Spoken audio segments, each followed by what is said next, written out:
প্রিয় দর্শক ও সুধী, আসসালামু আলাইকুম এবং শুভ সকাল। সবাইকে অনেক অনেক শুভেচ্ছা এবং আমন্ত্রণ জানাচ্ছি বাংলা ভিশনের সরাসরি স্বাস্থ্য বিষয়ক সম্প্রচার মেডিনোভা ভালো থাকুন অনুষ্ঠানটিতে। আপনার স্বাস্থ্য এবং স্বাস্থ্য সংক্রান্ত যে কোনো সমস্যা এবং তার সমাধান নিয়ে আপনাদের সাথে থাকছি বরাবর মতো আমি ডক্টর মলি, এবং আমাদের সাথে থাকছেন বিশেষজ্ঞ ডাক্তার। আমাদের আজকের যে আলোচনার বিষয় তা আমরা রেখেছি ক্যান্সার নির্ণয়ে কী করণীয়।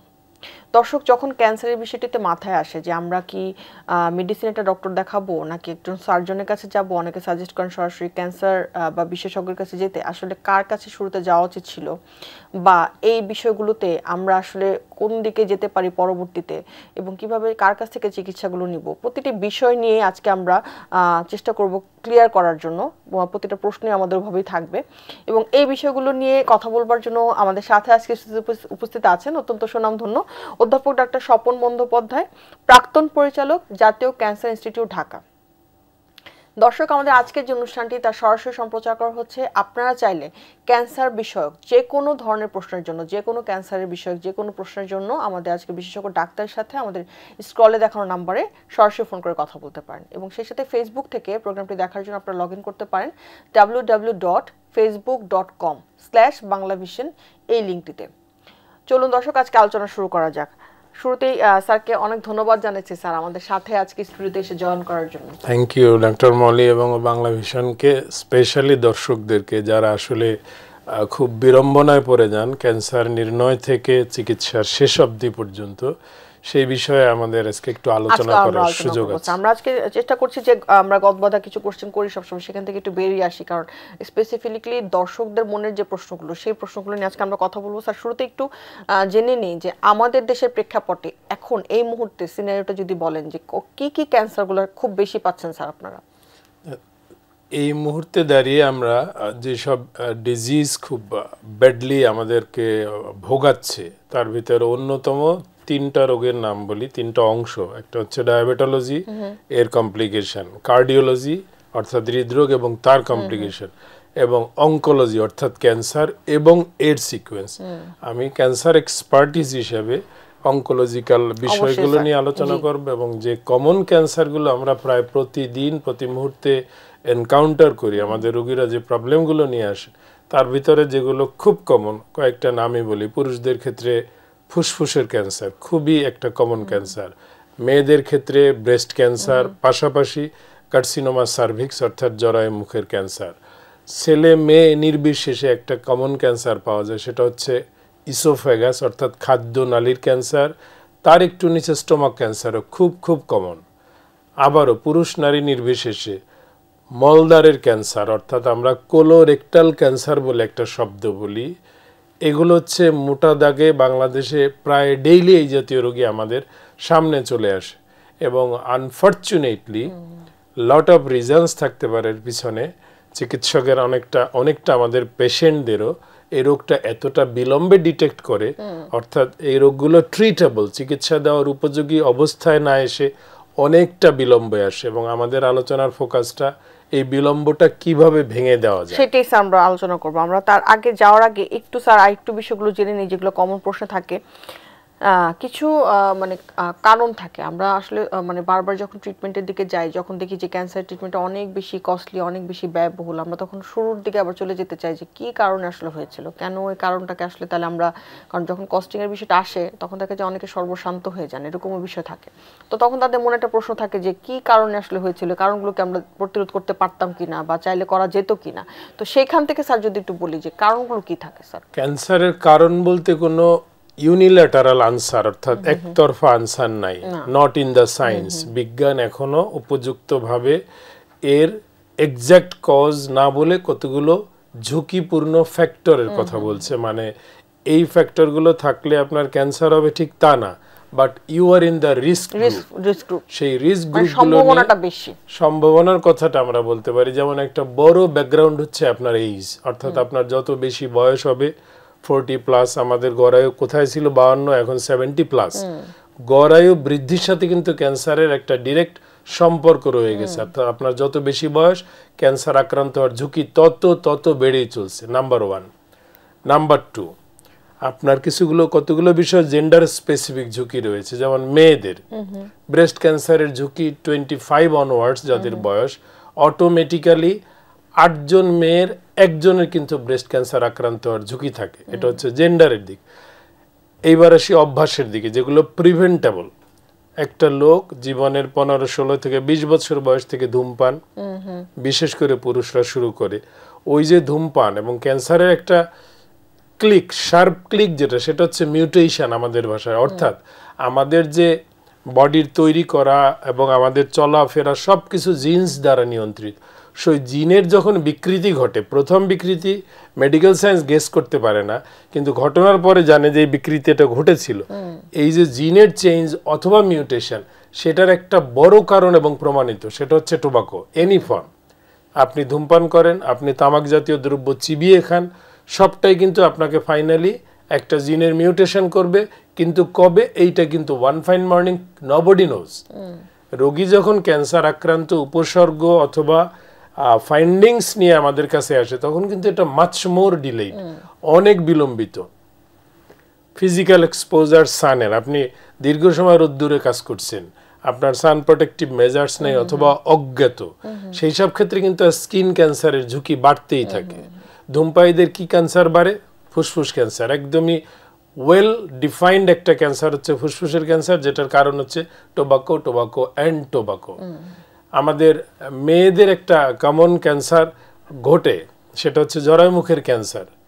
এইটার একটা কারণ পাওয়া গেছে এবং এটাও ক্লিয়ারলি ডিফাইন্ড।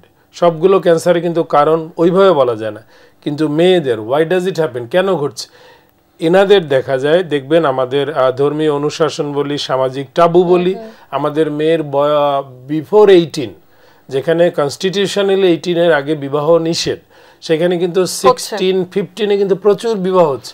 আমরা যদি স্যার এটা আমরা বলি যে না শহরে তো এরকম দেখছি না, বাকি শহরে তো আসলে যে মানুষগুলো থাকছে সেটা হচ্ছে গ্রামে বা পেরিফেরিতে তো অনেক বেশি মানুষ থাকছে। আমাদের ভাবতে হবে 18 কোটি জনগোষ্ঠীর আলোচনা নিয়ে, পার্টিকুলার অ্যাফ্লুয়েন্ট সোসাইটি, শিক্ষিত, আপনি সেটাকে এখনো কিন্তু কম। আমাদের এই যে জরায়ুমুখের ক্যান্সার, যার ঝুঁকিটার কারণ কোথায়? কারণ হচ্ছে ওই আর্লি বয়সে তার যে শারীরিক ডেভেলপমেন্ট, ওই মেয়েটার বিবাহ মানে শারীরিক সম্পর্ক হবে, এবং ওই সম্পর্কের সাথে একটা হিউম্যান প্যাপিলোমা ভাইরাস, এইচপিভি একটা ভাইরাস ইনফিলট্রেট করানো হচ্ছে মেয়েটাকে, বিকজ ওই বয়সী এই ইনফেকশনটা হওয়ার ঝুঁকি বেশি থাকে। এবং যখন একটা মেয়ের বিলো 18 বিবাহ হলো, শারীরিক সম্পর্কে গেল, অ্যাট দ্য এজ অফ 30 দেখা গেল তার জরায়ুমুখের ক্যান্সার। করণীয় কি? এইটার কিন্তু ইদানিং একটা very big strategy taken by government, একটা ভ্যাকসিন স্কুল প্রোগ্রামে খুবই রিসেন্টলি দেওয়া হচ্ছে, এবং আমি উদাত্ত আহ্বান জানাবো বাংলা ভিশন মাধ্যমে আমাদের টেন্ডার বয়সের মেয়েদের, অর্থাৎ স্কুল গোয়িং মেয়েদের বিফোর ফিজিক্যাল এক্সপোজার এই ভ্যাকসিনটা নিয়ে নেওয়া। এটা কিন্তু ফ্রি অফ কস্ট দিচ্ছে। এটাও কিন্তু একটা জায়গা যেটা এক্সপ্লোর করতে পারে। আরেকটা, এটাও not very uncommon, hepatocellular carcinoma অর্থাৎ লিভার ক্যান্সার। এটাও কিন্তু ওয়েল এস্টাবলিশ, দুইটা ভাইরাস দ্বারা ঘটে, একটা বি ভাইরাস, একটা সি ভাইরাস। আপনার শরীরে দুইটা ভাইরাস আছে কি নাই আমাদের বেশিরভাগ লোকই জানে না উনি এটা ক্যারি করছেন কিনা। কারণ যখনই আপনি ভাইরাস আক্রান্ত, কিন্তু কোনো সিমটমস দিচ্ছে না, উপসর্গ না দিলে কেউ পরীক্ষা করতে যায় না, কিন্তু এই টেস্টগুলো হচ্ছে রুটিন টেস্ট। আপনি আপনার সেফটির জন্য যেমন ব্লাড গ্রুপটা জেনে রাখেন, তেমনি বিসি ভাইরাস ক্যারি করেন কিনা সেটা আপনাকে জানতে হবে। সুবিধাটা কোথায়? যদি বি ভাইরাস আপনার না থাকে, আপনার কিন্তু ভ্যাকসিনেশনের মাধ্যমে হেপাটোসেলুলার কার্সিনোমাকে কিন্তু শাটডাউন করতে পারবেন। আনফরচুনেটলি সি ভাইরাসের জন্য এখনো কোনো ভ্যাকসিন আসে নাই। মোটা দাগে এগুলো কারণ এবং কারণ বহির্ভূত কতগুলো ইস্যু, যেগুলো নিয়ে আমি মনে করি দর্শক শ্রোতার জানার ঔৎসুক্য এবং জানার অধিকার। এখানে স্যার কিছু সাইন সিমটমস নিয়ে আমরা কথা বলতে চাচ্ছিলাম, যে ডিসকাশনটা উঠে এসছে, যে অনেক সময় দেখা যায় কি যে মানে লস অফ অ্যাপেটাইট, তার খিদা লাগছে না বা ওয়েট কমে যাচ্ছে, কোনো কারণ নেই আইডেন্টিফিক্যাল, যে কোনো স্পেসিফিক কারণে ওয়েট কমে যাচ্ছে বা খিদা লাগছে না, হয়তো অনেকে ভাবে যে এমনি হতে পারে, কিন্তু লম্বা সময় ধরে এই জিনিসগুলো হচ্ছে, এবং সেই সাথে দেখা যায় যে তার পেট ব্যথার হিস্ট্রি থাকে, পেট ব্যথা নিয়ে আসে, জ্বর থাকে। তো এগুলো যখন আসে তখন আমরা সাধারণত দেখা যায় ট্রিটমেন্ট অ্যাকর্ডিং টু কজ করার চেষ্টা করি, যে তার হয়তো বা খাওয়ার রুচি বাড়ানোর কিছু মেডিসিন দিয়ে থাকি, বা তার পেট ব্যথার ওষুধ দিই, বা জ্বরের জন্য জ্বরের ওষুধ দিই। কিন্তু আসলে কি স্যার এখানে এইটুকু চিকিৎসা কি সীমাবদ্ধ থাকা উচিত ছিল কিনা, বা আরো ফার্দার এক্সপ্লোরেশনের কি দরকার ছিল কিনা? কারণ যেহেতু স্যার আপনি একটা কথা বলছেন যে ক্যান্সার কিন্তু আমাদের দেশে অনেক বেশি আসছে এবং অনেক আগে যদি হিস্ট্রিটা দেখি যে শুরুতে কিন্তু এই জিনিসগুলো নিয়েই আসে, তো সেই ক্ষেত্রে স্যার আমাদের আসলে কি করণীয় ছিল? খুবই সময় উপযোগী কোশ্চেন। কেন বলছি, আপনার এই যে উপসর্গগুলো, এটা কিন্তু দেখবেন আমাদের যারা এখন দর্শক বা পরবর্তীতে যুক্ত হবেন, এরকম সিমটমস আর আক্রান্ত প্রচুর লোক রয়েছে। নাম্বার 1 কোশ্চেন, অনকোলজিক্যালি ক্যান্সার স্পেশালিস্ট হিসাবে এটা দীর্ঘমেয়াদী, অর্থাৎ মাসাধিক কাল যদি পারসিস্ট করে, আপনি যে চিকিৎসা নিয়েছেন আপনার লোকাল চিকিৎসকের মাধ্যমে, এই সিমটমসগুলো যদি না কমতে থাকে, তখন আপনাকে নজর দিতে হবে। এবং এই জায়গাটা আমি আসলে এমবিবিএস চিকিৎসকদের উদ্দেশ্যে সম্মানের সাথে বলবো, ভেরি বিগিনিংয়ে যদি আপনি উপসর্গগুলো সিরিয়াসলি নেন, যেটা আপনি বললেন ক্ষুধামান্দ, ওজন কমে যাচ্ছে, একটু ডিসপেপসিয়া, পেট ভরা ভরা লাগছে, এইসব ক্ষেত্রে দেখবেন আমাদের তো মোস্টলি চিকিৎসা শাস্ত্রটা ঔষধ freely available in the markets, মানে আপনি কিনতে পারেন। মূল জনগোষ্ঠী কিন্তু ওষুধের দোকানদারের কাছে যায়, যেটা একটা হিউজ ড্রব্যাক, এটা কমিউনিটি ড্রব্যাক। আমি বলবো আপনি এমবিবিএস ডাক্তারের শরণাপন্ন হন এবং এলাকায় কোনোভাবেই আপনাকে একদম সেকেন্ডারি টার্সিয়ারি লেভেলে আসাটা জরুরি না। কিন্তু ওই চিকিৎসকের, প্রাইমারি লেভেল চিকিৎসকের কর্তব্য হচ্ছে আপনি 10-15 দিন ওষুধ প্রয়োগে যদি কোনোভাবেই সিমটম না কমে, আমাদের যেটা কমন ক্যান্সার এবং আপনাদেরকে ড্রাইভ করতে চাই, স্টোমাক ক্যান্সার বাংলাদেশে খুব কমন, খাদ্যনালীর ক্যান্সার খুব কমন, এই দুটো ক্যান্সারই কিন্তু আর্লি ডিটেকশন সম্ভব। এই সিমটমগুলো যদি থাকে, অনলি একটা এন্ডোস্কোপি, হার্ডলি 1000 টাকার একটা ইনভেস্টিগেশন, কিন্তু সেই 1000 টাকার ইনভেস্টিগেশন করতে বিলম্ব অথবা চিকিৎসক না লেখার কারণে 6 মান্থস লেটার এই রোগীটায় হয়তো আসবে, পেট আরো ফুলে গেছে, পেটে পানি চলে আসছে, উনি বমি করছেন, ওনার ওজন কমে গেছে, অর্থাৎ ওনার কোনো স্কোপই থাকবে না অনকোলজিক্যালি ইন্টারভেন করার। এটা হচ্ছে ডিলের একটা বড় জায়গা এবং অ্যাওয়ারনেস কমিউনিটির, পাশাপাশি এমবিবিএস ডক্টরের। অর্থাৎ ইনভেস্টিগেশনগুলো আমরা কেন একটু ফোকাস করি, আমাদের জনমানবের ভিতর একটা নেগেটিভ পারসেপশন রয়েছে যে এটা যে এটা একটা কমন ধারণা থাকে এখন পর্যন্ত। আমার মনে হয় যে 70 to 80% ধারণাতে এটাই থাকে যে একটা ডক্টর যখন 2টা বা 3টার বেশি 4টা 5টা 6টা ইনভেস্টিগেশন দিচ্ছে, তখন সেই ডক্টরকে তারা অ্যাভয়েড করে, যেহেতু আমাদের দেশে অপশনের আসলে কোনো অভাবই নেই, তারা অন্য একজন ডক্টরের কাছে চলে যায়, অথবা তারা ইনভেস্টিগেশনগুলো করবেই না, ওই ওষুধই তারা আর কন্টিনিউ করে না। তো এই ধারণাটা থেকে স্যার যদি একটু বলেন যে আসলে দীর্ঘদিনের একটা গ্যাপ বিটুইন ডক্টরস এবং পেশেন্টস, এবং এর পিছনে আমাদের মাইন্ডসেট ডক্টরদেরও রয়েছে, মাইন্ডসেট পেশেন্টদেরও রয়েছে, মাঝে মিডিয়ারও একটা রোল রয়েছে। যত আমরা নেতিবাচক কথা বলতে থাকবো রিগার্ডিং হেলথ সিস্টেম, তত কিন্তু মানুষের অনাস্থা তৈরি হবে। সেই অনাস্থার শিকার কিন্তু জনগোষ্ঠী। এবং ইনভেস্টিগেশন নিয়ে যেসব একটু কটু আলোচনা করা হয়, সেইটা বাদ দিয়ে যদি আমি বলি 2024 সনে দাঁড়িয়ে মেডিকেল ইনস্ট্রুমেন্টেশনের যে ডেভেলপমেন্ট, মেডিকেলের ল্যাব ফ্যাসিলিটিসের যে ডেভেলপমেন্ট, সেইটার স্বাদ না নিয়ে এক্স্যাক্ট কোনো রোগ নির্ণয় টিপিক্যালি অসম্ভব। ধারণা করতে পারবেন যে আমার টিবি হয়েছে, ধারণা করতে পারবেন আপনার পেপটিক আলসার ডিজিজ, ধারণা করতে পারবেন আপনার ক্রনিক ব্রঙ্কাইটিস, কিন্তু এগুলোর প্রুফ করার জন্য কিন্তু হিউজ স্কোপ রয়েছে। আনফর্চুনেটলি স্কোপগুলো এক্সপ্লোর করতে গেলে you need amount of money. Health budget allocation সরকারের তরফ থেকে যেটা আসে পার ইয়ার পার ক্যাপিটা, সেটা স্ট্রাইকিংলি লজ্জাজনক। যে কারণে মানুষের যখনই আউট অফ পকেট কোনো ব্যবস্থায় যেতে হয়, সে একটু কৃপণতা শো করবে। বাট আমার এখানে বক্তব্য, এই জায়গাটা যে কোনো মূল্যে ভাঙতে হবে। প্রথমত আস্থায় ফিরিয়ে আনতে হবে জনগণকে, এটা ডিউটি চিকিৎসক এবং চিকিৎসা ব্যবস্থাপক, নট অনলি চিকিৎসক। চিকিৎসা ব্যবস্থাপকের সাথে আমি অবশ্যই মিডিয়াকেও আহ্বান জানাবো, কারণ বিনা ইনভেস্টিগেশনে বড় রোগ নির্ণয় টোটালি অ্যাবসার্ড, বিশেষ করে ক্যান্সার। যে উপসর্গ দিয়ে আপনি শুরু করলেন, সেখানটা একটা এন্ডোস্কোপি করলে কিন্তু আপনার 1000 টাকা লুজ করতেন, কিন্তু 100 রোগীর যদি এরকম পেটের সিমটম নিয়ে জাগে, তার ভিতর 5 জনের কার্সিনোমা স্টোমাক পাবেন, ওই 5টা লোক কিন্তু রক্ষা পেয়ে যাচ্ছে। একটা দর্শকদের এগেইনস্টে কথা বলবো, যে দর্শক বা যে পেশেন্ট 200 টাকার ইনভেস্টিগেশনের জন্য ডাক্তারকে সুইচ করে, উনি কিন্তু জীবনে যখন একটা বড় জায়গা আটকা পড়ে, তখন 20 লক্ষ টাকা দেশান্তরী হয়। ওই সময় 200 টাকা উনি ইনভেস্ট করলে ওনার জন্য কিন্তু এই 20 লক্ষ টাকার বাজেট নাও প্রয়োজন হতে পারত। So investigation should be very rational, অর্থাৎ প্রয়োজনীয়, based on science, based on symptoms এবং হিস্ট্রি অফ দ্য পেশেন্ট।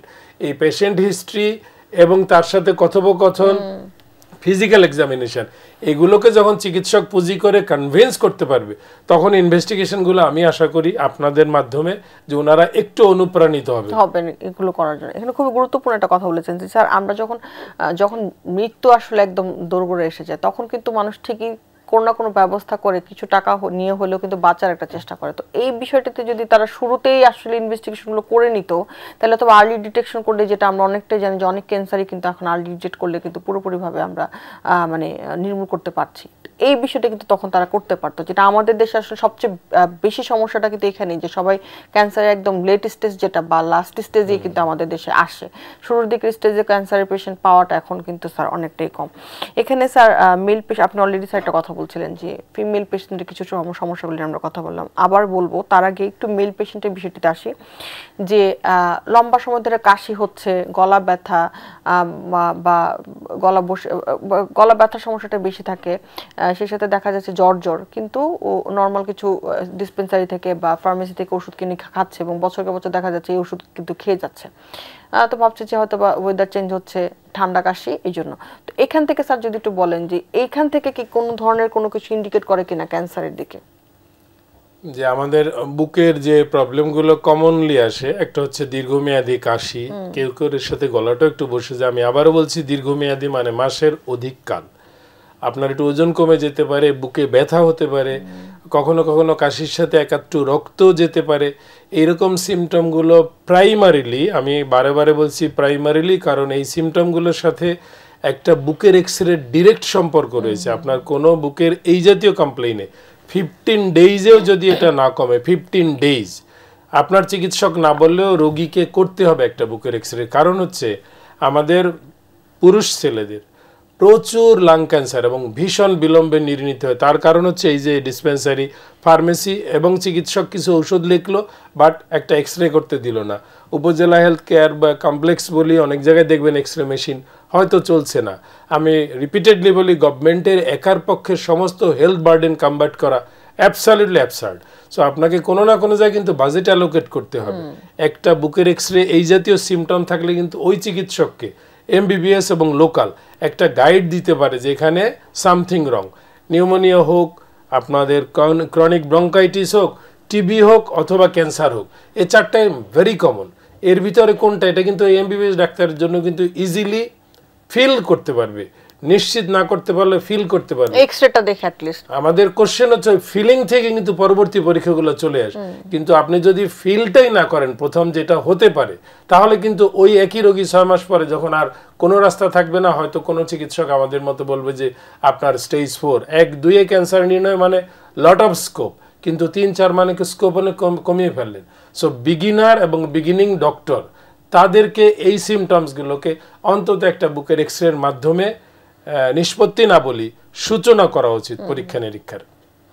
অনেক ধন্যবাদ স্যার। সেইখানে আরেকটা বিষয় আমরা যদি একটু অ্যাড করি, আমরা যেহেতু স্যার বলছিলাম বিভিন্ন ধরনের ক্যান্সারগুলো নিয়ে, এখানে লক্ষণ উপসর্গের একটা গুরুত্বপূর্ণ ভূমিকা আছে। যে মল ত্যাগের সময় দেখা যায় অনেক সময় ব্লিডিং হয়, এবং সেই সাথে দেখা যাচ্ছে বাউল অল্টারেশন, যেটা আমরা বলছিলাম যে এই কনস্টিপেশন, এই আবার লুজ মোশন, ডায়রিয়ার মতো। তো এই ধরনের পেশেন্টগুলো সাধারণত স্যার দেখা যায় কি যে অনেক সময় আইবিএস হিসেবে ডায়াগনোসড হয়, এবং এই ধরনের ট্রিটমেন্ট নিজেরাই অনেক সময় ভিডিও টিডিও দেখে ভাবে যে এরকমই প্রবলেম, আমি এই ওষুধগুলো খেয়ে যাই।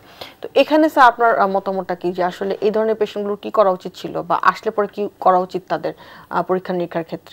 মলত্যাগের অভ্যাস বা মলের সাথে রক্ত যাওয়া, এগুলো আসলে খুব কমনলি আমাদের জনগণ যে ভাষায় নেয় সেটা হচ্ছে অর্শরোগ।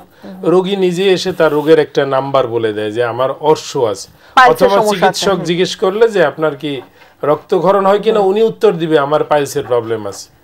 কে ডিটেক্ট করলো? ওই রোগী নিজে। কিভাবে? There is no answer. এই যে আমাদের দেখতে হয় উপসর্গ, আমাদের ভিত্তিটা হচ্ছে উপসর্গ, দি স্টার্ট উইথ দি সিমটোম্যাটোলজি। সেই স্টার্ট কে করবে? MBBS doctor. ড্রব্যাক এমবিবিএস ডাক্তারের যেটা হয়, ওই চেম্বারে তার মলদারের কোনো প্রবলেম আছে কিনা প্লেন কোনো টর্চ দিয়ে দেখা, একদম ডিরেক্টলি দেখা। সেকেন্ড হচ্ছে মেডিকেল সায়েন্স একটা ফিঙ্গার টেস্ট করতে বলে, মানে একটা এই আমাদের ইন্ডেক্স ফিঙ্গার, এটা গ্লাভস পরে পায়খানা রাস্তাটা চেক করা। কারণ বলছি, যে পাইলসটা আপনি পাইলস হিসাবে ইগনোর করছেন, পেশেন্টের উদ্দেশ্যে বলছি, সেটা কিন্তু 100 রোগী দেখলে অন্তত 5 জনের রেকটাল ক্যান্সারের উপসর্গ, অর্থাৎ আপনার কিন্তু মলাশয়ের ক্যান্সার হতে পারে। ওটা কিন্তু শুধু একটা আঙ্গুল, অর্থাৎ ওই ডাক্তারকে চেম্বারে একটা ফি দিয়ে অথবা সরকারি হাসপাতালে বিনা ফিতে শুধু রেকটাল এক্সামিনেশনটা করলে কিন্তু আপনি 90% তথ্য পেয়ে যাবেন যে এটা আসলেই পাইলস নাকি অন্য কিছু। পাশাপাশি যে ইনভেস্টিগেশনগুলো এইসব ক্ষেত্রে করতে হয়, রক্ত যাচ্ছে দীর্ঘদিন, বাউলের এই যে অভ্যাসের পরিবর্তন, এই কষা হচ্ছে, এই লুজ মোশন হচ্ছে, একটু ওজন কমে গেছে, এদেরকে আমি বলবো যদি চিকিৎসক নাও বলে, আমাদের অনেক ক্ষেত্রে প্রাইমারি লেভেলে চিকিৎসকদের অনেক সম্মানের জায়গা থেকেও ওনাদের ক্যান্সারের সাথে কোনো এক্সপোজার থাকে না ডিউরিং দিয়ার এমবিবিএস কোর্স কারিকুলাম না থাকাতে পরীক্ষাগুলো দিতে ওনারাও অনেকখানি একটু কার্ড বোধ করেন, ফিলিং নট স্মার্ট। আমি বলবো ওখানে প্রক্টোস্কোপি একটা ছোট যন্ত্র, এটা দিয়ে চেম্বারে দেখা যায়, যদি এটা থাকে ওয়েল, যদি না থাকে তাহলে আপনি একটু জেলা লেভেলে কলোনোস্কোপি বলে একটা পরীক্ষা রয়েছে। যেহেতু মলদ্বারের ক্যান্সার খুব কমন বাংলাদেশে, সিমটমটাও খুব কমন, দীর্ঘমেয়াদী এইসব উপসর্গ থাকলে আমি বলবো আপনার ক্যান্সার না হোক, বাট একটা কলোনোস্কোপিক্যালি ক্লিয়ারেন্স নেবেন যে ইউ ডোন্ট হ্যাভ ক্যান্সার, অন্তত আপনি ঘুমাতে পারবেন নিশ্চিন্তে। আদারওয়াইজ বিলম্ব, এবং ভেরি আনফর্চুনেটলি দেখবেন আমাদের হুমায়ুন আহমেদ স্যার মারা গেলেন, ওনার কিন্তু বিলম্বে কোলন ক্যান্সার ডিটেক্টেড ছিল। উনি আমাদের সম্মানিত এবং আমরা খুবই মিস করি ওনার লেখাকে। সো আপনাকে ভেরি বিগিনিং এ কেয়ারফুল হতে হবে। এটাই স্যার এখানে গুরুত্বপূর্ণ একটা বিষয়। আরেকটা বিষয় যেটা আমরা বলছিলাম যে এই যে স্যার মানে ডিটেকশন গুলো মানে দেরি হওয়ার পিছনে অনেকগুলো কারণ আমরা বললাম, সেখানে আরেকটা বিষয় থাকে কি যে স্যার কিছু জিনিস কিন্তু মানে দেখা যাচ্ছিল, তারপর দেখা যায় সামাজিক কিছু প্রতিবন্ধকতার কারণে কিন্তু আমরা তুলে নিয়ে আসতে পারি না। বিশেষ করে যেটা হচ্ছে ব্রেস্ট ক্যান্সার, শহরের মেয়েরা যেরকম এগিয়ে গেছে সেরকম ভাবে কিন্তু গ্রামে পাওয়া যাচ্ছে না। এখনো কিন্তু গ্রামে এই বিষয়গুলো নিয়ে অনেক ধরনের ধ্যান ধারণার একটা ব্যাপার থাকে। এখানে যদি স্যার একটু বলেন যে এই যে ব্রেস্টের চাকা বা ব্রেস্টে ব্যথা হলেই অনেকে শুরুতে এটা ভাবে যে তার মনে হয় ক্যান্সার হয়েছে বা এই ধরনের, এটা কি আসলে ঠিক কিনা, বা এই জায়গাটাতে আসলে আমরা কিভাবে এগিয়ে আসতে পারি? এই ভয়ের জায়গাটাকে আমি আসলে এখন ইন্সপায়ারিং বলি, আমার এই বয়স এবং অভিজ্ঞতা থেকে ইন্সপায়ারিং এই কারণে বলি, আমাদের মেয়েরা মোস্টলি এখনো বেশিরভাগ ক্ষেত্রে এই টাবু থেকে বের হতে পারছে না যে চিকিৎসককে এক্সামিনেশন বলতে ফিজিক্যাল এক্সামিনেশন, শারীরিক পরীক্ষা। সো আপনার ব্রেস্ট কেন, কোথাও কোনো চাকা অনুভব করলে সেটা ক্লিয়ারলি এক্সপোজ করতে হয় ডাক্তারের চোখ, ডাক্তারের হাত। এই জায়গাটা কিন্তু হিউজলি পিছিয়ে আছে, এবং আমাদের এই ব্রেস্টে ব্যথা খুব কমন, চাকা খুব আনকমন নয়। ব্যথার দিক থেকে একটু বলি আপনারা সবাই যাতে ক্যান্সারের ভয় না পান, ব্রেস্ট ক্যান্সার কিন্তু ইনিশিয়ালি কোনো ব্যথা দেয় না, ব্যথা মুক্ত চাকা থাকে, এটা ব্যথা মুক্ত চাকা। এটাকে আমরা বলি সাইলেন্ট কিলার। একটা চাকা আপনার ব্রেস্টে বসে আছে, টার্গেট গ্রুপ আমি অবশ্যই বাংলাদেশের সব ক্যান্সার একটু আর্লি ঘটে, যেখানে অন্যান্য দেশে 50+ ব্রেস্ট ক্যান্সার বয়সে, আমাদের সেখানে 25 ঊর্ধ্ব অনেকেরই এই প্রবলেমগুলো আমরা পাই। কি করণীয়?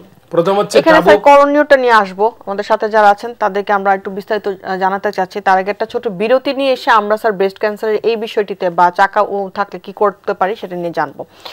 সুপ্রিয় দর্শক, মেডিনোভা ভালো থাকুন অনুষ্ঠানটির এই পর্যায়ে সময় হয়ে এসেছে ছোট্ট একটি বিরতিতে যাবার। বিরতির পর ফিরে আসছি, থাকবেন আমাদের সাথে।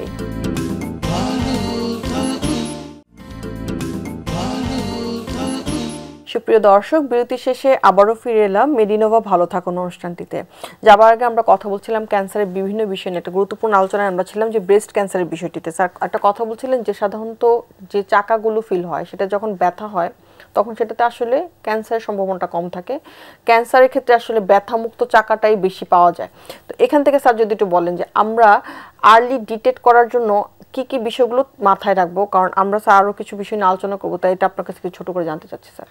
প্রথম হচ্ছে ব্রেস্টে কোনো চাকা পেশেন্ট নিজেই ফিল করে, এছাড়া তো রোগীর বাড়িতে কোনো ডাক্তার যাচ্ছে না। তো যখন আপনি ফিল করবেন, আপনার বয়স যদি 40-এর নিচে হয় এই ভদ্র মহিলার, অবশ্যই একজন আপনার যদি খুব প্রয়োজন হয় ফিমেল এমবিবিএস ডাক্তার দেখাবেন। আমি বলছি না গাইনোকোলজিস্ট, কোনোভাবেই না।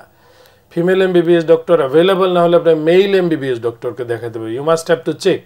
উনিও যদি সন্দেহ করে দেন পরীক্ষা নিরীক্ষায় যাবে। পরীক্ষাটা 40-এর নিচে হলে আমরা বলি একটা ব্রেস্টের বেশ ভালো আলট্রাসোনোগ্রাম করতে হবে। ব্রেস্টের জন্য কিন্তু আলট্রাসোনোর একটা আলাদা প্রোব পাওয়া যায়, সেটা আবার সব জায়গায় অ্যাভেলেবেল না। সো ব্রেস্ট প্রোব দ্বারা ব্রেস্ট আর আলট্রাসোনোগ্রাম, এটা হচ্ছে আপনার সনোলজিক্যাল একটা ধারণা পাবেন যে ওখানে কিন্তু নর্মাল ব্রেস্টের টিউমার প্রচুর, কিন্তু ক্যান্সারও থাকতে পারে। সো ব্রেস্ট প্রোব সম্পন্ন একটা আলট্রাসোনোগ্রাম যদি 40-এর উপরে হয় রেডিলি মেমোগ্রাফি করা যায়, এবং মেমোগ্রাফি খুবই ইম্পর্ট্যান্ট ইনভেস্টিগেশন টুল। যদি 40 ঊর্ধ্ব হয় তখন মেমোগ্রাফি মেবি আপনার উপজেলায় না থাকলেও জেলা সদরে করার সুযোগটা বেশি। সো আইদার সনোলজি অথবা মেমোগ্রাফি বয়সের উপরে। তার আগে অবশ্যই এমবিবিএস ডক্টর, যদি তার উপরে আস্থাশীল না হন সার্জিক্যাল ডাক্তার, কোনোভাবেই গাইনোকোলজিক্যাল ডাক্তার না, কোনোভাবেই না, কারণ ওনাদের এইটা ফিল্ড না এবং আপনার মিসলিড হওয়ার খুব ঝুঁকি থাকবে। এটা আমি বাংলা ভিশনের মাধ্যমে অনেকবার অনেক মিডিয়ায় বলেছি। এমবিবিএস অথবা সার্জিক্যাল ডাক্তার, এবং টেস্ট বলতে বেসিক্যালি প্রাথমিকভাবে এই দুটো টেস্ট দিয়ে এগুতে হবে। তারপরে সন্দেহ হলে biopsy, straight biopsy. What is a biopsy? কোনোভাবেই নয়, সেটা হচ্ছে সাইটোলজি। এখনও শতকরা 99% ডাক্তার FNAC বলে একটা পরীক্ষা করতে দেয়। আপনি বিইং পেশেন্ট না বলবেন যে এই FNAC আপনাকে মিসলিড করবে, ক্যান্সার নন ক্যান্সার এটা বর্ডারে ফেলে দিবে। কি করতে হবে? মোটা নিডল দিয়ে একই বায়োপসি একটা ব্রেস্ট গান পাওয়া যায়, জাস্ট গান, এবং ওই গানের মাধ্যমে টিস্যু পাওয়া যায়। টিস্যু মানে হচ্ছে একটু ম্যাটেরিয়াল বেশি আসবে, তখন মাইক্রোস্কোপের নিচেটা ইজিলি বুঝতে পারা যাবে weather it is cancer are not. তাহলে সনোলজি, মেমোগ্রাফি এবং বায়োপসি, নট সাইটোলজি, এই কয়েকটা টেস্ট করলে কিন্তু ব্রেস্ট ক্যান্সার আর্লি ডিটেকশন খুব ইজিলি করতে পারবে। সেখানে স্যার আমরা মেয়েদের আরো কিছু একটু বিষয় নিয়ে কথা বলি। ব্রেস্ট ক্যান্সার যেটা খুব একটা কমন বিষয়, আরেকটা কথা বলছিলাম স্যার সার্ভাইকাল ক্যান্সার। অনেক সময় দেখা যায় স্যার রক্তক্ষরণ হচ্ছে, ভ্যাজাইনাল ডিসচার্জে রক্তক্ষরণ হচ্ছে, এবং অনেক সময় দেখা যায় যে মাসিকের যে নিয়মটা সেটা হচ্ছে না, মানে কমে আসছে অথবা দীর্ঘ সময় ধরে আবার হচ্ছে। তো এই যে এই রক্তক্ষরণের বিভিন্ন চেঞ্জেসগুলো, এক্ষেত্রে কি স্যার ক্যান্সারের ঝুঁকি থাকে কিনা, বা এই সময়ও কি ক্যান্সারের হওয়ার সম্ভাবনা আছে কিনা, বা এগুলো কিন্তু উপসর্গ কিনা স্যার? নরমালি এই উপসর্গগুলো কমন মেয়েদের, এবং সকলে কিন্তু ক্যান্সার আক্রান্ত নন। এর বেশিরভাগ রোগীদের দেখবেন গাইনোকোলজিস্টই প্রিফারেবলি দেখে, এবং সেটাই নিয়ম। এবং দেখার পরে PID, পেলভিক ইনফ্ল্যামেটরি ডিজিজ, এরকম একটা শব্দ প্রয়োগ করে কিছু ওষুধ প্রয়োগ করা হয়। এই পর্যন্ত আমাদের প্রশ্ন না। প্রশ্ন হচ্ছে যদি এই PIDর ওষুধ প্রয়োগ সাপেক্ষে কোনো উন্নতি 1-1.5 মাসে না হয়, দেন হোয়াট টু বি ডান, তারপরে কি করতে হবে? এখানটা হচ্ছে ইন্টারভেনিং টাইম এবং ভেরি ইম্পর্ট্যান্ট টাইম। আপনার গাইনোকোলজিক্যাল কমপ্লেইন থাকা মানে প্রথম কর্তব্য এমবিবিএস অথবা গাইনোকোলজিস্টের ডিরেক্ট ইন্সপেকশন বল, মানে চোখে দেখা স্পেকুলামের মাধ্যমে পর্যাপ্ত লাইটিং নিয়ে আপনার মাসিকের রাস্তা এন্ড অনওয়ার্ডস কোনো জাতীয় গ্রোথ রয়েছে কিনা, এটা কি প্লেইন একটা ডিসচার্জ আসছে নাকি কোনো লিশন বা আলসারেশন রয়েছে কিনা, এই পরীক্ষায় কিন্তু ইন্সপেকশন নাম্বার 1। নাম্বার 2 হচ্ছে যদি এখানে কোনো সন্দেহজনক কিছু দেখা যায়, কল্পোস্কোপি বলে একটা টেস্ট রয়েছে, মেবি জেলা সদর ছাড়া এটা পাওয়া যাবে না। Colposcopy is again like endoscopy of stomach. কল্পোস্কোপিটা আপনার গাইনোকোলজিস্ট করবেন, কিন্তু প্রাথমিক পরীক্ষার পরবর্তী কাজ হচ্ছে কল্পোস্কোপি, এবং সেখান থেকে কোনো ক্ষত পরিলক্ষিত হলে একটা বায়োপসি নিয়ে আসা। ফাইনাল টেস্ট হচ্ছে বায়োপসি, কিন্তু সেটা কিভাবে করবেন? এই পরীক্ষার ধাপগুলো যদি নট PID আপনার ওষুধে কমে নেয়, আপনি গাইনোকোলজিক্যাল পর্যাপ্ত এক্সামিনেশন, চিকিৎসকদের উদ্দেশ্যে বলবো যেন ফাইন্ডিংটা লেখা থাকে। কারণ এখানে যদি 1000 রোগী দেখেন, দেখবেন অন্তত 100 লোক কোনো না কোনো সময় কার্সিনোমা সার্ভিক্স নিয়ে আসছে। তো আমরা কিন্তু প্রাথমিক ইনভেস্টিগেশনটা দেখি, প্রথম চিকিৎসকের লিখিত ভাষাটা দেখি, কারণ অনকোলজিস্ট আনফর্চুনেটলি বেশিরভাগ পুরুষ। এখানে পরীক্ষা করতে ওনারা খুব অস্বস্তি বোধ করেন। গাইনোকোলজিস্ট ফরচুনেটলি ফিমেল, সো ওনারা যদি ওনাদের একটা রিটেন ডকুমেন্টেশন রিপ্রেজেন্ট করে, পরবর্তী চিকিৎসক কিন্তু এক ধাপ এগিয়ে থাকবে, পরীক্ষা নিরীক্ষার বার্ডেন একটু কমে আসবে। সো এই কমন উপসর্গগুলো কিন্তু কার্সিনোমা সার্ভিক্সের একটা অনবদ্য জায়গা, যেটা আমাদের দেশে স্টিল ভেরি কমন। অনেক ধন্যবাদ স্যার। খুব কমন আরেকটি সমস্যার কথা স্যার বলি, যে যেহেতু আপনি আজকে আছেন আমাদের সাথে, গলার আশেপাশে অনেক সময় ছোট ছোট মানে লাম্পের মতো, বা ফিল করলে মনে হয়, অনেকে মনে করে যে টিউমার হলো কিনা, বা অনেক সময় চাকার মতো হয়। তো এই জিনিসগুলো যাদের হয় বা মনে করেন স্যার, এটাও কি স্যার অনেক সময় কি ক্যান্সারের কারণ হতে পারে কিনা, বা অনেক সময় অনেকে ইগনোর করে, অনেকে বলে যে এগুলো এরকমই হয়, অনেক সময় চলে যায়, এই বিষয়টি স্যার যদি বলেন যে এগুলো কি ইগনোর করার বিষয় কিনা? এই সিমটম বা এই ফাইন্ডিং এর দুটো ভাগ করি। একটা বাচ্চা কাচ্চাদের এটা হয়, দেখবেন বিলো 20 যদি আমরা বাচ্চা কাচ্চা বলি, ওই বয়স পর্যন্ত কিন্তু ক্যান্সারের চান্স কম। কিন্তু একটা ক্যান্সার কিন্তু এইরকম, আমরা লিম নোড বলি, এটা দানার মতো ইনোসেন্ট, ডিস্টার্ব করে না, কিন্তু দীর্ঘমেয়াদী, কোনো ইনফেকশন রিলেটেড না। ওইরকম দীর্ঘমেয়াদী কোনো দানা এবং একটু কম বয়সে পরিলক্ষিত হলে কমন যে ডায়াগনোসিসটা চিকিৎসকের মাধ্যমে হয়, সেটা হচ্ছে গ্ল্যান্ড টিবি বলে একটা শব্দ বলা হয়। এই জায়গাটায় আমাদের কোশ্চেন রয়েছে, কারণ এটা কিন্তু ম্যানিফেস্টেশন হতে পারে লিম্ফোমা নামক একটা ব্যাধির। কি করণীয়? আপনি টিবি ডায়াগনোসিস কিন্তু স্টিল মেডিকেল সায়েন্স ক্লিনিক্যাল বলছে, কিন্তু ইনভেস্টিগেশনের মাধ্যমে সুপার কনফার্ম করার একটা স্কোপ রয়েছে। সেই পরীক্ষাটা কি সুপার কনফার্মেশনের জন্য? সেটা হচ্ছে অ্যাগেইন বায়োপসি, এবং বায়োপসিটি যেটা ব্রেস্টের ক্ষেত্রে বলছি, নট সাইটোলজি। টিস্যু নিতে হবে, প্রয়োজনে ওই লিম্ফ নোডটা কিন্তু টোটালি তুলে আনা যায়, এক্সিশন বায়োপসি বলা হয়, এবং এই কাজটা সার্জিক্যাল অথবা ইএনটি সার্জন করতে পারেন। কেন বলছি? কারণ আপনার সব কয়টা রোগী যে টিবি হবে অর্থাৎ যক্ষা তা কিন্তু না। যার লিম্ফোমা হয়েছে সে কিন্তু 3 মাস বিলম্বে পড়ে গেল, সেই বিলম্বটা তো আমরা চাচ্ছি না।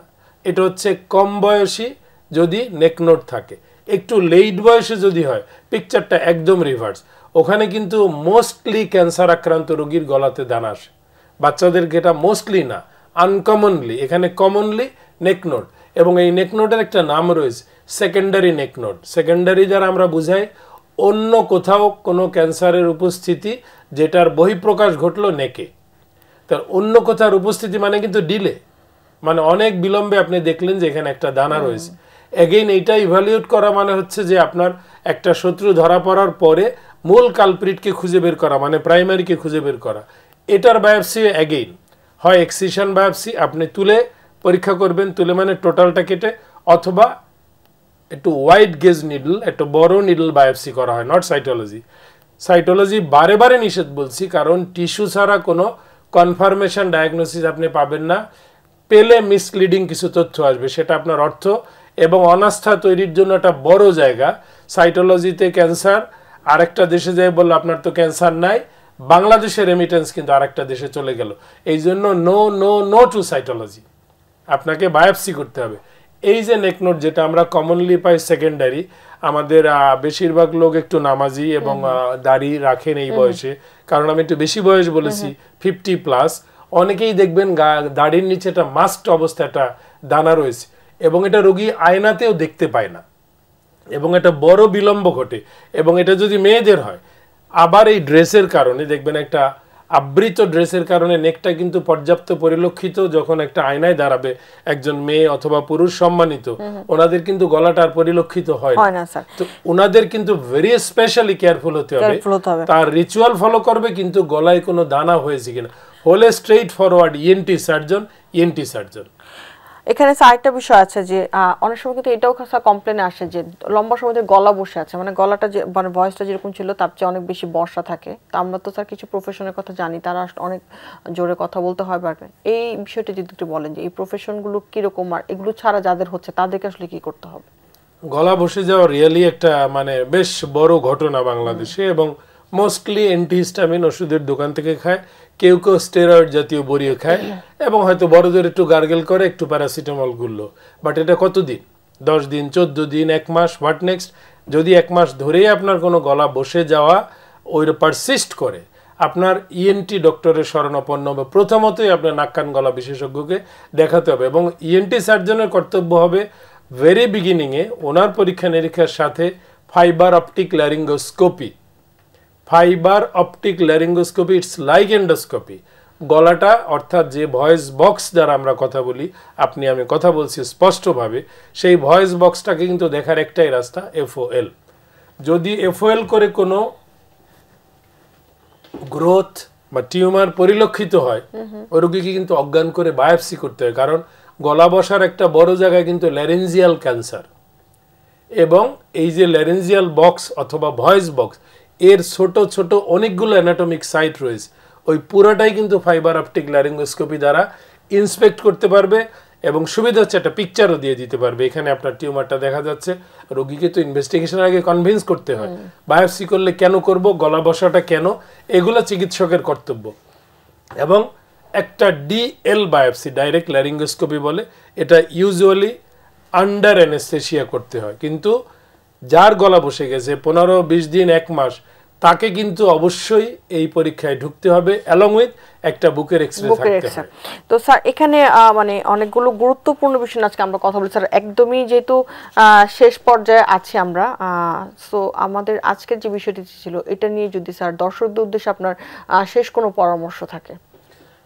আমাদের শেষ পরামর্শ হচ্ছে আপনার যেসব উপসর্গ নিয়ে আপনি চিকিৎসকের কাছে প্রথম যাচ্ছেন সেই চিকিৎসকের প্রতি আস্থা রাখুন। চিকিৎসককে বলছি আপনি উপসর্গ এবং এক্সামিনেশনকে ভিত্তি করে যেসব ইনভেস্টিগেশন দরকার ভেরি বিগিনিংয়ে লিখে ফেলুন, এবং রোগী যদি নাও করে আপনি আপনার ডকুমেন্টেশনে শার্প থাকবেন, যেন আমি বলেছি উনি করে নাই, বল ওনার কোর্টে চলে যাবে। এবং ইনভেস্টিগেশন করণের পিছনে যে রেশনাল সেটা রোগীকে অবশ্যই চিকিৎসককেই ব্যাখ্যা করতে হবে, আদারওয়াইজ অনাস্থা দূর করা যাবে না। আবার রোগীদেরকে বলছি আপনার মূল্যবান জীবন ইনিশিয়ালি ইনভেস্টিগেশনের ভয়ে যদি আর্থিক কারণে যদি না করেন, আপনাকে কিন্তু একসময় এইরকম একটা বাজে রোগের সম্মুখীন হতে হবে যখন আপনি পাসপোর্ট ভিসা বাংলাদেশের বর্ডার ত্যাগ উইথ আত্মীয় স্বজন দৌড়ঝাঁপ করতে হবে। সেইটা কোনোভাবে আমাদের কাম্য না। কোনো অর্থেই ধূমপান এবং তামাক জাতীয় দ্রব্য গ্রহণ করবেন না। অনেক অনেক ধন্যবাদ স্যার আমাদের সাথে আজকে স্টুডিওতে জয়েন করার জন্য। থ্যাংক ইউ মালি, অনেক ধন্যবাদ বাংলা ভিশন। সুপ্রিয় দর্শক, মেডিনোভা ভালো থাকুন অনুষ্ঠানটিতে আজকে আমরা কথা বলেছিলাম ক্যান্সার নির্ণয় কি করণ, এবং এই বিষয়টি নিয়ে কথা বলার সময় আমরা অনেকগুলো বিষয় আজকে আলোচনা করেছি। আশা করি দর্শক আমাদের সাথে যারা ছিলেন তারা অনেক কিছু জানতে পেরে উপকৃত হয়েছেন। আবারও দেখা হবে আগামী পর্বে, ততদিন পর্যন্ত অপেক্ষা থাকুন, সুস্থ থাকুন এবং অবশ্যই ভালো থাকুন।